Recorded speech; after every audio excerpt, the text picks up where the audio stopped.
Как стать харизматичным человеком? Давайте обратимся к этимологии слова харизма. Что это такое? С древнегреческого харизма – это дар Бога или помазанный Богом. То есть здесь мы видим связь харизмы и божественного. Что такое божественное с точки зрения аналитической психологии? Это архетипическое. Да?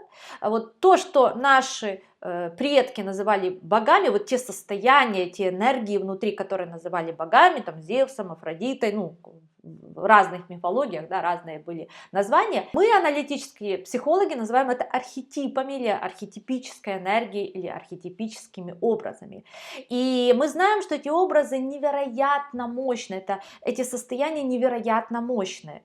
Они живут в коллективном бессознательном. И если личное состояние человека, индивидуальное, это условно 220 вольт, то архетипические состояния это 2000, не знаю, 20 тысяч, может 200 тысяч вольт, то есть сильно-сильно больше. И когда это состояние захватывает человека, захватывает я человека, человек сходит с ума, да, мы говорим, что человек скатывается в психоз, он сходит с ума. А вот если человек научается, знаете, так приближаться к этому, но на расстоянии, близко, но не соприкасаться напрямую, тогда мы получаем харизму. Такого человека мы ощущаем харизматичным, то есть энергетически очень сильным, влияющим на нас очень сильно. И к такому человеку мы тянемся как к солнцу, потому что от него идет энергия. Он может быть, знаете, там, приятный, неприятный, но к нему люди тянутся, он притягивает к себе. И про него интересно говорить, его интересно слушать, его хочется обсуждать, за ним хочется идти. Или против него хочется воевать, это тоже харизма, да? Вот, он вызывает сильные эмоции. Поэтому харизма это всегда такое, знаете, что-то немножко сумасшедшее. Это не в области ума, не в области правильного, не в области стандартного и рационального, это за этой областью. Это область сумасшествия, такого, знаете, в рамках определенных, да. Поэтому рекомендация номер один, как повысить свою харизму. Учитесь проявлять свои эмоции спонтанно и открыто в моменте. И честно.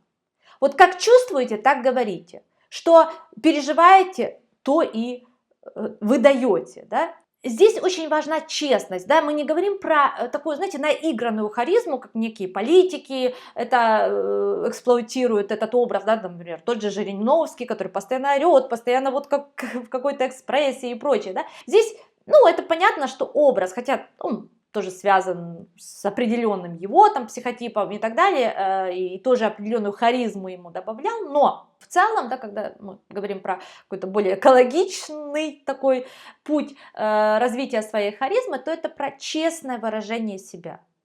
Да, вот, если я злюсь, если я радуюсь, если я в восторге, если я завидую, если меня это бесит, И умение, да, навык вот, выражать открыто свои эмоции здесь и сейчас, это навык на миллион. И очень хорошо это прорабатывается в динамических группах терапевтических. Кто был участниками таких групп, вы знаете, что это невероятный опыт, который очень сильно меняет и повышает энергетику человека, повышает харизму человека. Понятно, что выражать это надо экологично, чтобы не ранить других людей и так далее, но это вот как бы априорно понятно, да? Значит, второй навык важный для развития – это навык быть в моменте здесь и сейчас вовлеченным, включенным. Что для этого нужно? Вам должно быть интересно то дело, те люди, те ситуации, которые вы проживаете, иначе вы не сможете быть здесь и сейчас. Если вам не интересно, вы не можете быть в этом харизматичным, потому что там нет энергии. Я думаю, что каждый из вас так или иначе видел ситуации, когда, например, вот сидит компания, да, где-нибудь там в ресторане, и вот есть какой-то совершенно такой молчаливый, незаметный, условно серый человек, который, как-то вот вообще на него внимания не обращаешь, какая там харизма вообще, как-то он, да, как чуть-чуть пустое место. И вдруг в какой-то момент речь заходит о теме, которая для него по-настоящему интересна. Он включается. И в моменте происходит чудесное преображение. Вот этот молчаливый, закрытый, незаметный человек вдруг становится невероятно энергичным, харизматичным, зажигающим. У него глаза горят, у него меняется полностью лицо, и вы начинаете, ну, вот так вот, открыв рот, его слушать. Да? Потому что ему интересно, он попадает в ту тему, где есть интерес. Где интерес, там энергия и там харизма. Поставьте себе цель, да, выстроить свою жизнь так, чтобы вы делали то, что вам интересно, общались с тем, с кем вам интересно, проводили время так, как вам интересно. Вы можете мне сказать, что так не бывает. Жизнь, есть обязанности и так далее. Ну, знаете как...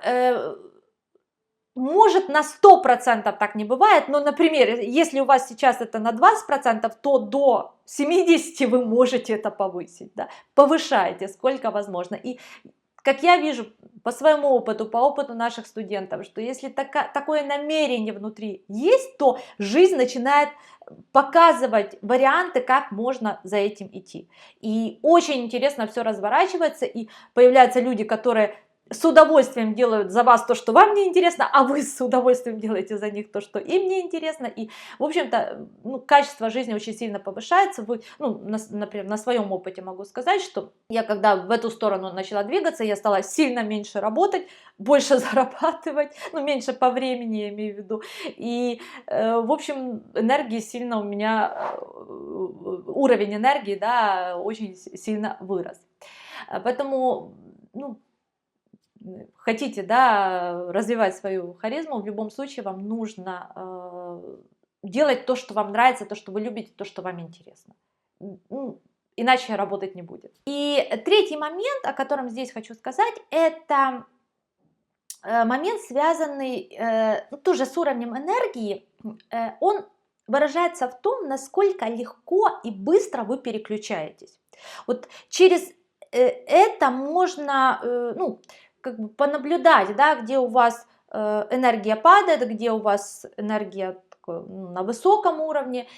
То есть в течение дня, например, насколько легко вам переключиться из одного дела в другое. Например, у вас там список дел, да, вы сделали одно дело, да, и дальше вот, да, насколько ваши мысли, ваш фокус внимания быстро переключается на что-то другое.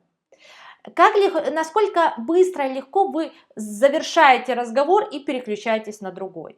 Насколько легко вы внутри себя, в голове переключаетесь из какой-то мысли одной на другую или из какого-то чувства, состояния в другое. Вот эти зависания, когда, например, вы разговариваете по телефону и как-то не можете попрощаться, и что-то одно за другое, и так далее. Да, вот это показатель низкой энергии. И здесь через, то есть вы можете, да, использовать вот, как усилием воли немножечко так вот быстрее, например, заканчивать разговор, переключаться между делами, переключаться между мыслями и тем самым повышать уровень энергии. То есть, с одной стороны, это диагностика, да, вы так понимаете, где у вас проседает энергия. С другой стороны, это инструмент влияния. Вот. Поэтому понаблюдайте, как вы заканчиваете встречи, как вы, например, да, сделали какое-то дело и зависли на полчаса в соцсети, прежде чем перейти к следующему. Да, вот эти все зоны отслеживайте, и чем быстрее вы переключаетесь, тем выше у вас уровень энергии, а значит уровень харизмы.